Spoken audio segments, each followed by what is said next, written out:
Welcome to Audiobook 365 Stories. My dear Abbe, my wedding with your cousin has been cancelled in the most silly way. It happened because of a silly trick I played on her, almost without meaning to. I am very confused and don't know what to do.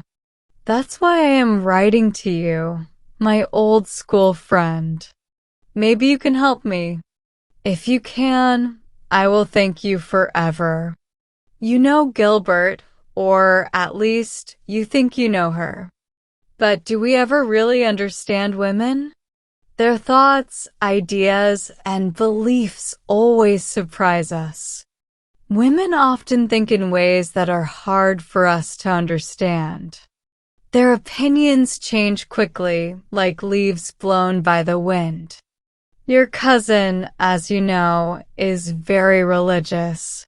She went to school with the white, or was it the black, ladies at Nancy. You know this better than I do.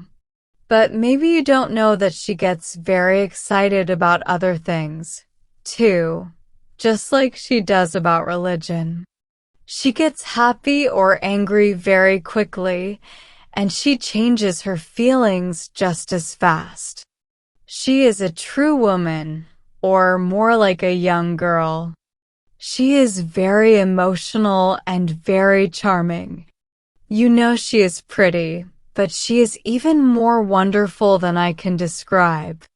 We got engaged, and I loved her very much.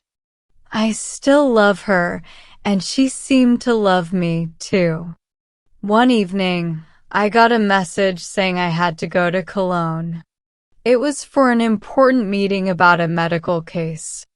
After that, I might need to do a serious and hard operation. I had to leave the next morning, so I went to see Gilbert. I wanted to say goodbye and tell her I couldn't have dinner with them on Wednesday. I told her I would come back on Friday.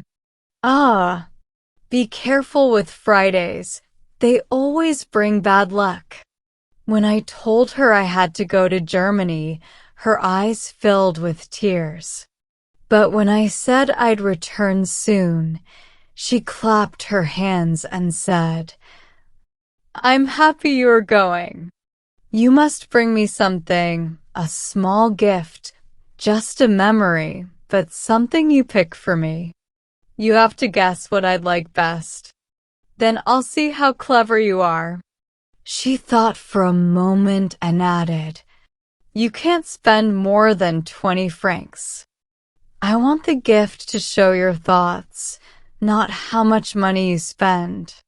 After another short silence, she said softly, looking down, "If it costs you no money and is something creative and beautiful, I will kiss you." The next day, I arrived in Cologne. I was there because of a terrible accident. A family was very sad and hopeless, and I had to do a difficult operation. They let me stay in their house. In fact, it felt like they locked me in because I only saw people crying. Their loud crying almost made me deaf. I operated on a man who was almost dying. He was very weak and almost passed away while I worked on him. I stayed with him for 2 nights. Finally, I saw that he might survive, so I left for the train station. But I made a mistake with the train times and had to wait for 1 hour. While I waited, I walked around the streets, still thinking about the sick man. Suddenly, a man came up to me. I didn't know German, and he didn't know French, but I understood that he was selling religious items. I immediately thought of Gilbert. She loved religious things so much, and this was the perfect gift. I followed the man to a shop. The shop sold holy objects, and I bought a small piece of bone. The man said it was from one of the 11,000 virgins.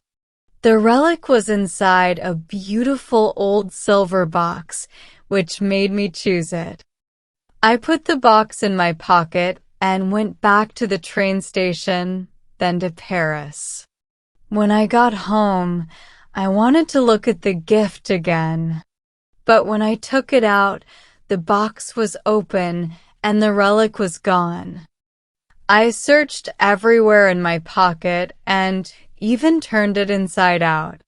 The small piece of bone, which was tiny like half a pin, had disappeared. My dear Abbe, you know that I don't have strong faith.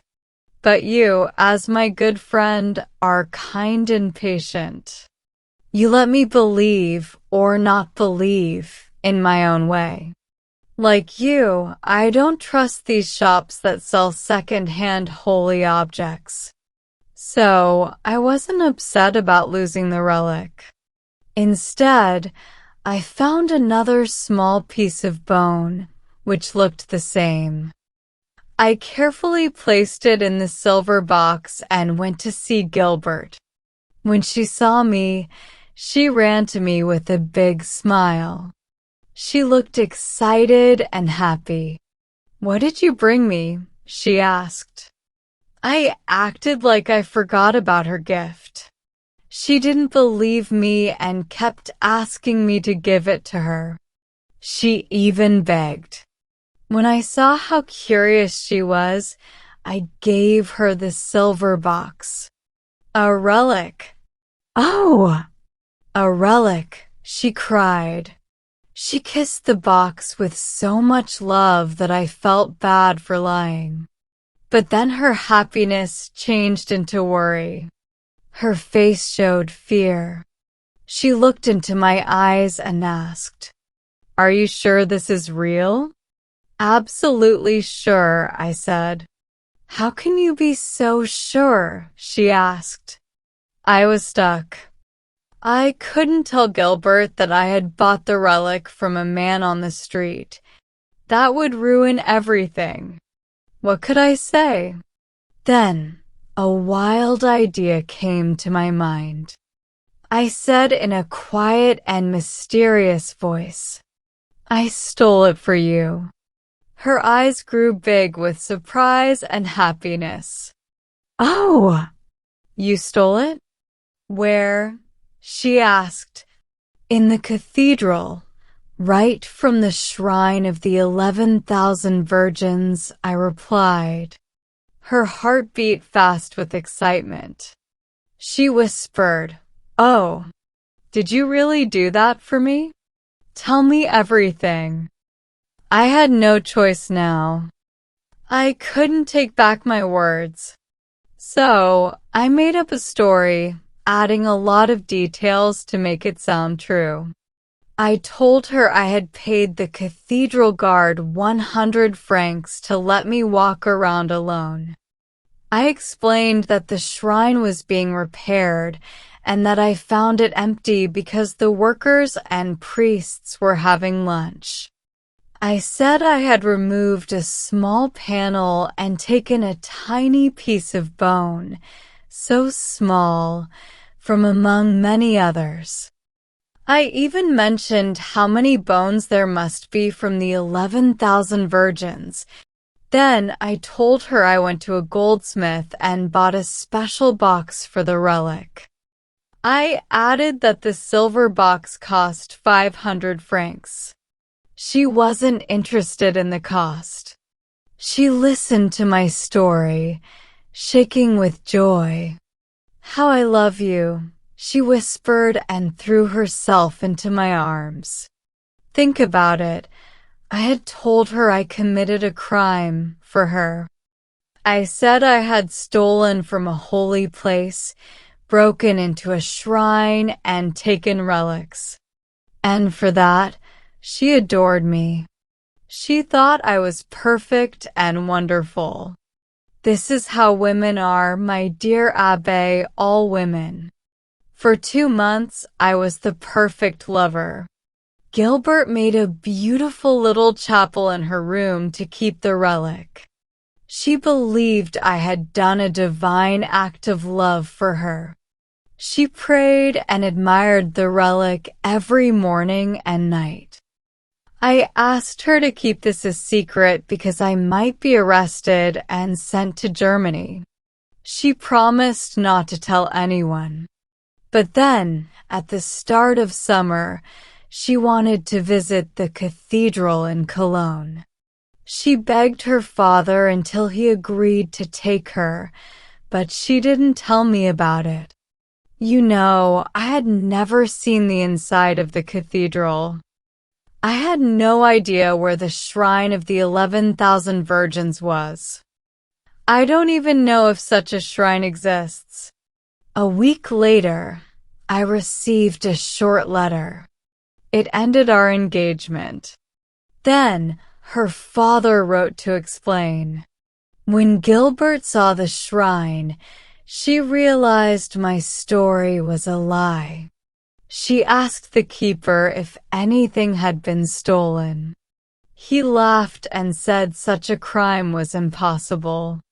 She finally understood that I hadn't stolen anything. From that moment, I was no longer good enough for her. I hadn't done the brave and sinful act she admired so much. I was forbidden from seeing her. I begged and apologized, but nothing worked. She wouldn't forgive me. I was heartbroken and became sick with grief. Last week, her cousin, Madame d'Arville, who is also your cousin, sent me a message. She said I could win Gilbert back, but only if I brought her a real relic of a virgin and martyr. It had to be certified by the Pope. I feel desperate and don't know what to do. I'm willing to go to Rome if needed, but I can't just meet the Pope and explain this embarrassing situation. Besides, I don't think ordinary people can get relics. Can you help me? Maybe you know a cardinal or a French church leader who has a relic. Or perhaps you have one in your collection. Please help me, my dear Abbé. If you do, I promise I will change and become a better man sooner than I ever planned. Madame d'Arville told me, poor Gilbert will never marry. My old friend, please don't let your cousin become the 11,001st virgin. Forgive me for my foolishness. I am unworthy, but I love you and send you my warmest wishes. Your old friend, Henri Fontel.